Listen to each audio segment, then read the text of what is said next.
Bonjour tout le monde, bienvenue à cette capsule numéro 2 de réflexion. Hein? J'ai décidé que ça deviendrait une tradition, ça aussi.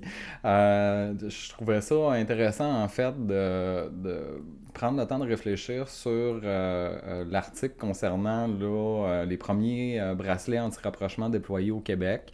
Donc, j'ai publié un petit peu plus tôt cette semaine au bénéfice de ceux qui n'ont pas nécessairement vu l'article.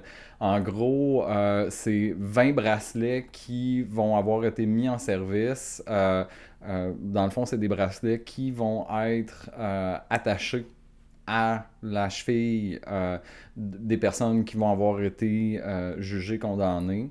Et ce bracelet-là, en fait, il y a une localisation GPS à l'intérieur qui fait que si la personne se rapproche, dans le fond, trop près de la personne de qui elle n'est pas supposée, l'autre personne a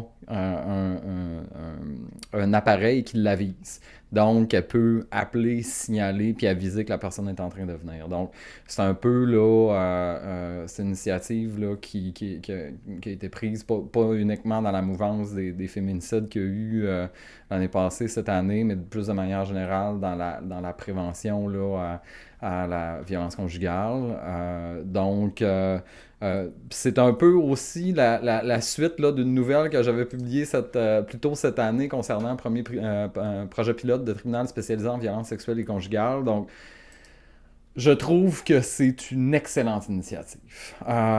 Pour moi, tout moyen pour prévenir que des femmes, que des personnes se fassent tuer, se fassent battre, se fassent violenter, se fassent agresser, euh, tout projet est bon. Si effectivement une personne a de la difficulté à se responsabiliser dans ses propres comportements, que c'est le seul moyen qu'on a d'établir un contrôle et d'assurer la sécurité des gens, dans ce cas-là, je dis pourquoi pas.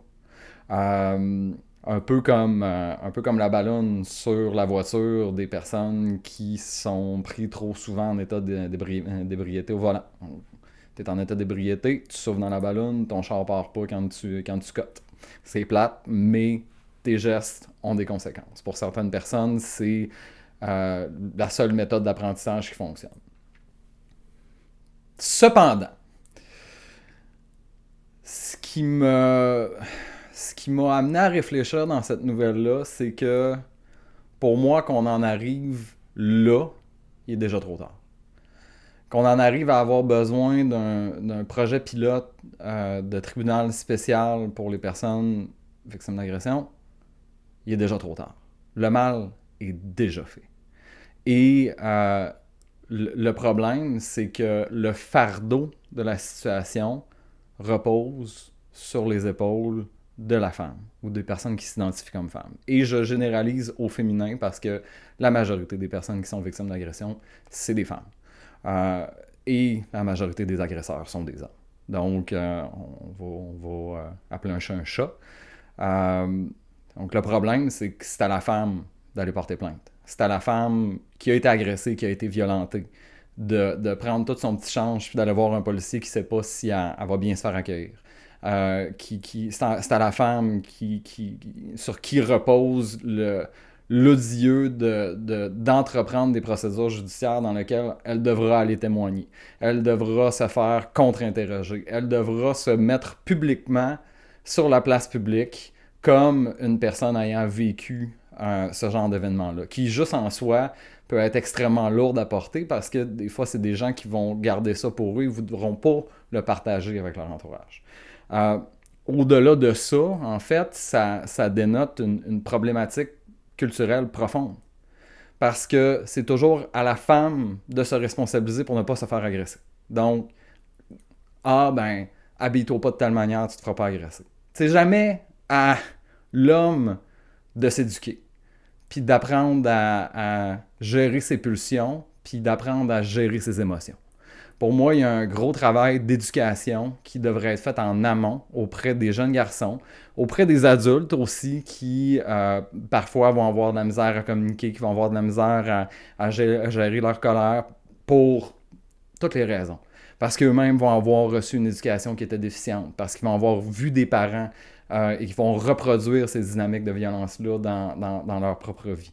Donc, c'est à l'école, en changeant les manières de faire, en arrêtant de faire reposer le poids de la responsabilité uniquement aux femmes. Donc, c'est aussi à l'homme de se responsabiliser dans ses pulsions, dans ses désirs et dans ses réactions. D'apprendre que, ben non, avoir des émotions et les communiquer, c'est pas juste pour les femmes, c'est aussi pour les hommes, c'est pour tous les êtres humains, peu importe comment on s'identifie. Donc, même si je trouve que c'est une excellente initiative, puis que j'espère que ça va sécuriser et encourager des personnes à dénoncer et à prendre action quand ils vivent la violence, je pense que socialement parlant, on devrait se regarder. Si on a besoin de mesures comme ça, c'est parce qu'en prévention, on n'a pas fait notre job, puis en éducation, il y a eu un manque à quelque part pour être en mesure de supporter et d'accompagner autant les agresseurs que les victimes.